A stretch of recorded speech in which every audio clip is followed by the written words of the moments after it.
Bismillahirrahmanirrahim. Assalamualaikum warahmatullahi wabarakatuh.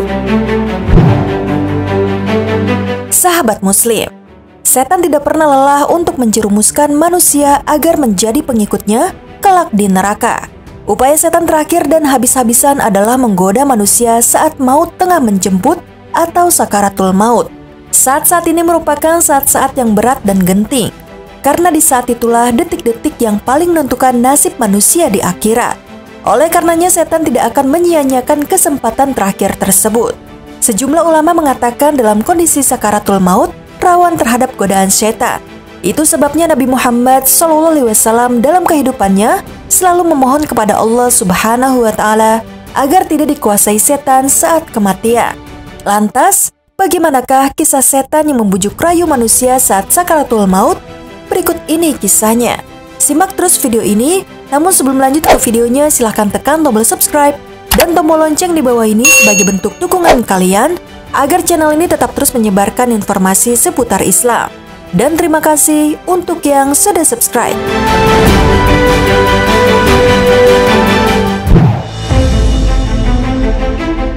Sahabat Muslim, setiap manusia pasti akan menghadapi sakaratul maut, yakni suatu keadaan ketika roh akan berpisah dari jasad. Inilah keadaan yang paling genting bagi manusia. Ketika seorang hamba di akhir hayatnya baik atau husnul khotimah, maka kelak ia akan mendapat kebahagiaan di akhirat. Sebaliknya, ketika seorang hamba di akhir hayatnya buruk atau su'ul khotimah, maka kelak di akhirat akan menemukan kesulitan dan kesengsaraan. Begitu gentingnya situasi sakaratul maut, hingga Rasulullah SAW pun mengajarkan pada umatnya doa agar diberikan kemudahan ketika menghadapi sakaratul maut. Dari Abu al-Yusra radhiyallahu anhu, sesungguhnya Rasulullah SAW berdoa, "Ya Allah, aku berlindung kepadamu dari tertimbun, aku berlindung kepadamu dari jatuh, aku berlindung kepadamu dari tenggelam, kebakaran dan pikun. Aku berlindung kepadamu dari gangguan setan pada akal dan agama saat sakaratul maut. Aku berlindung kepadamu dari mati dalam keadaan kabur dari jihad di jalanmu. Aku berlindung kepadamu dari mati karena terpatuk." Hadis riwayat Ahmad.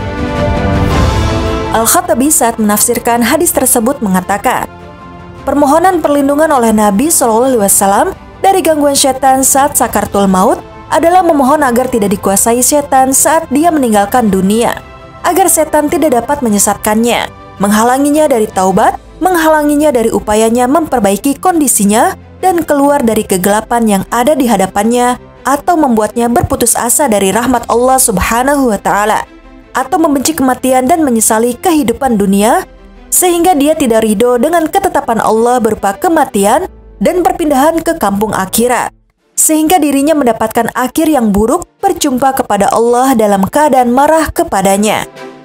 Godaan setan dalam kondisi tersebut sangat berat, karena saat itu seorang muslim sangat lemah dan berat. Makanya Nabi SAW berlindung darinya dalam doa-doanya setiap sholat. Dari Abu Hurairah radhiyallahu anhu, beliau berkata, Rasulullah SAW bersabda, apabila salah seorang dari kalian membaca tasyahud, hendaklah dia berlindung kepada Allah dari keempat perkara ini, seraya membaca, Allahumma inni a'udzubika min azabi jahannam, ya Allah, aku berlindung kepadamu dari azab neraka jahannam, wa min azabil qabri, dan dari azab kubur, wa min fitnatil mahya wal mamat, dan dari fitnah kehidupan dan kematian, wa min syarri fitnatil masyihid dajjal, dan dari fitnah al-masih dajjal. Hadis riwayat Bukhari dan Muslim. Ibnu Hajar dalam kitab Fathul Bari mengatakan Ibnu Daqiq al-Id berkata, fitnah kehidupan adalah apa yang dihadapi manusia dalam kehidupannya, berupa fitnah dunia, syahwat, kebodohan, dan yang paling besar, kita berlindung kepada Allah adalah fitnah di penghujung kehidupan menjelang kematian. Adapun fitnah kematian boleh dipahami sebagai fitnah menjelang kematian, disandarkan dengan kematian karena sangat dekatnya, sehingga yang dimaksud dengan fitnah kehidupan adalah apa yang terjadi sebelumnya. Dapat juga yang dimaksud adalah fitnah kubur. Fitnah setan kepada seorang muslim saat sakaratul maut adalah dengan menimbulkan keraguan sebagaimana mereka lakukan saat seseorang hidup. Setan kadang berwujud dalam rupa orang yang paling dicintai oleh orang yang sedang sekarat. Sebagian ulama menyebutkan dalam kitab-kitab mereka. Al-Qurtubi berkata dalam At-Tazkirah fi Ahwal al-Mauta wa Umuril Akhirah, diriwayatkan dari Nabi SAW bahwa seorang hamba jika menghadapi sakaratul maut, maka ada dua setan yang duduk di sisinya. Yang satu di sisi kanannya dan yang satunya lagi di sisi kirinya. Yang berada di sisi kanannya memiliki ciri seperti bapaknya. Dia berkata kepadanya, "Wahai anakku, sungguh aku sangat sayang dan cinta kepadamu. Akan tetapi matilah dalam agama Nasrani. Dia adalah sebaik-baik agama." Sedangkan yang di sebelah kiri berwujud seperti ibunya. Dia berkata kepadanya, "Wahai anakku, sesungguhnya dahulu perutku menjadi tempatmu, asim menjadi minumanmu, pahaku menjadi bantalmu, akan tetapi matilah dalam agama Yahudi. Dia adalah sebaik-baik agama." Syekhul Islam Ibnu Taimiyah dalam kitab Majmu' al-Fatawa pernah ditanya tentang gangguan setan serupa.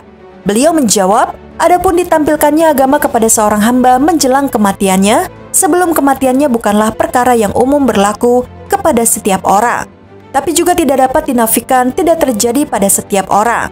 Menurut Ibnu Taimiyah, ada orang yang mengalami godaan diperlihatkan agama-agama menjelang kematiannya. Ada pula yang tidak, terjadi pada sebagian kaum. Itu semua masuk dalam kategori fitnah kehidupan dan kematian yang kita diperintahkan untuk mohon kepada Allah Subhanahu wa Ta'ala dalam sholat-sholat kami. Akan tetapi saat menjelang kematian, ujar Ibnu Taimiyah, setan lebih bersungguh-sungguh untuk menyesatkan manusia. Saat menjelang kematian adalah saat setan sangat bersungguh-sungguh untuk menyesatkan anak Adam. Karena itu adalah saat mereka sangat membutuhkan.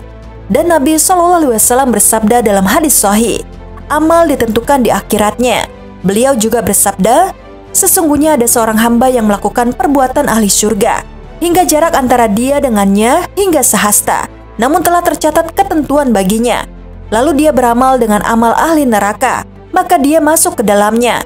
Dan sesungguhnya ada hamba yang melakukan amal ahli neraka, hingga jarak antara dia dengannya tinggal sehasta, namun telah berlaku ketentuan terhadapnya. Lalu dia beramal amalan ahli surga, maka dia masuk ke dalamnya. Hadis riwayat Bukhari dan Muslim. Karena itu, diriwayatkan bahwa saat yang paling diutamakan setan dalam menggoda manusia adalah saat menjelang kematiannya. Dia berkata kepada anak buahnya, "Kalian goda orang itu. Sungguh, jika kalian tidak dapat menggodanya, kalian tidak akan mendapatkan kesempatan lagi selamanya."